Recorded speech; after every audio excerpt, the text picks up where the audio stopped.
नमस्कार, जय महाराष्ट्र. तर पुन्हा एकदा मी आपल्या यूट्यूब चॅनलवर नवीन अपडेट, नवीन माहिती घेऊन आली आहे. तर जसं की सगळ्यांना माहिती आहे की आता 23 नोव्हेंबरला रिझल्ट लागला आहे, महायुतीचा विजय झाला आहे.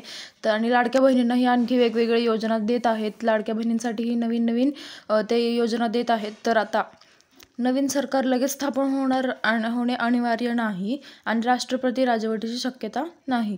नवीन माहिती अशी की आता निवडणूक तर झाली, इलेक्शन झालं, विजय कोणाचा झाला हेही आपल्याला समजलं.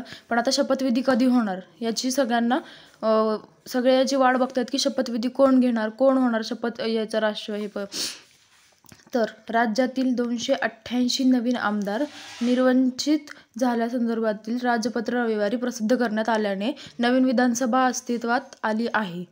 तर आता 26 नोव्हेंबरपूर्वी नवीन सरकार स्थापन करणे हे विधानदृष्ट्या अनिवार्य नसेल. नवीन सरकारच्या शपथविधीची तारीख अद्याप ठरलेली नाही. तर केंद्रीय निवडणूक आयोगाने सर्व 288 आमदार निर्वाचित झाल्यासंदर्भातील राजपत्रांचा मसुदा राज्यपालांकडे सादर केला आहे.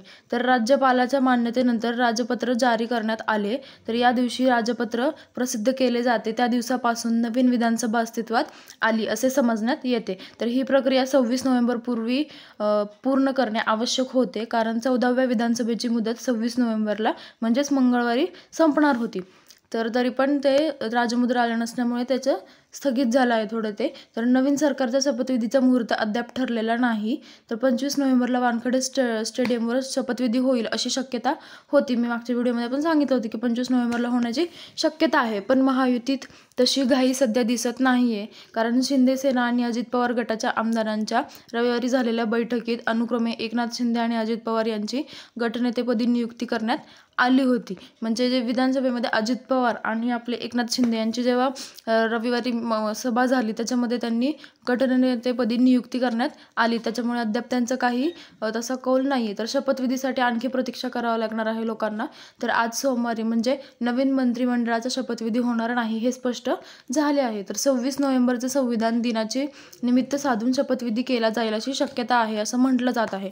तर मात्र महायुतीच्या पातळीवर सध्या त्या दृष्टीने अपेक्षित हालचाली होताना दिसत नाहीयेत. तर भाजपासाठी 9 हा आकडा लाभदायी असल्याचे म्हटले जाते. त्यामुळे बेरीज 9 येते अशी 27 नोव्हेंबर ही तारीख आहे. त्यामुळे 27 तारखेला शपथविधी होऊ शकतो अशी शक्यता आहे. म्हणजे की भाजपसाठी 9 हा आकडा लक्की असं त्यांना वाटत आहे. त्यामुळे बेरीज 9 येते अशी 27 नोव्हेंबर ही तारीख आहे. त्यामुळे 27 तारखेला होऊ शकते अशी घोषणा आहे किंवा अशी त्यांची निर्णय होऊ शकतो की 27 तारखेला आपण शपथविधी घेऊयात.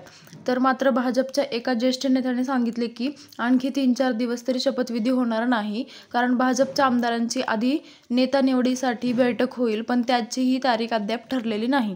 त्यामुळे 1-2 दिवसात ही बैठक होईल अशी शक्यता आहे. तर 26 नोव्हेंबरला 14व्या विधानसभेची मुदत संपणार असल्याने त्याआधी नवीन सरकार आले नाही तर राज्यात राष्ट्रपती राजवट लागू केली जाईल असा तर्क त्यांनी दिला जात होता.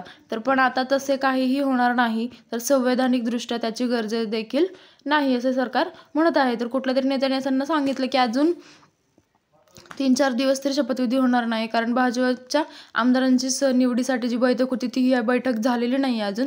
त्यामुळे शपथविधीची डेट लांबणार आहे आणि लोकांना आणखी प्रतीक्षा करावी लागणार आहे. पण 27 नोव्हेंबर मे बी 27 नोव्हेंबरला होऊ शकते असा त्यांचा एक अंदाज आहे, असा त्यांचा एक कौल आहे. तर बघूयात आपण कधी अजून पुढचे अपडेट देतात की तारीख पक्की कधी ठरत आहे, शपथविधी कधी होणार आहे, नवीन सरकार कधी येणार आहे. तर अशीच माहिती आत्ता यूट्यूबवर आली आहे. तर आणखी माहिती देण्यासाठी मी आपल्या यूट्यूब चॅनलवर नक्की व्हिडिओ टाकेल. धन्यवाद.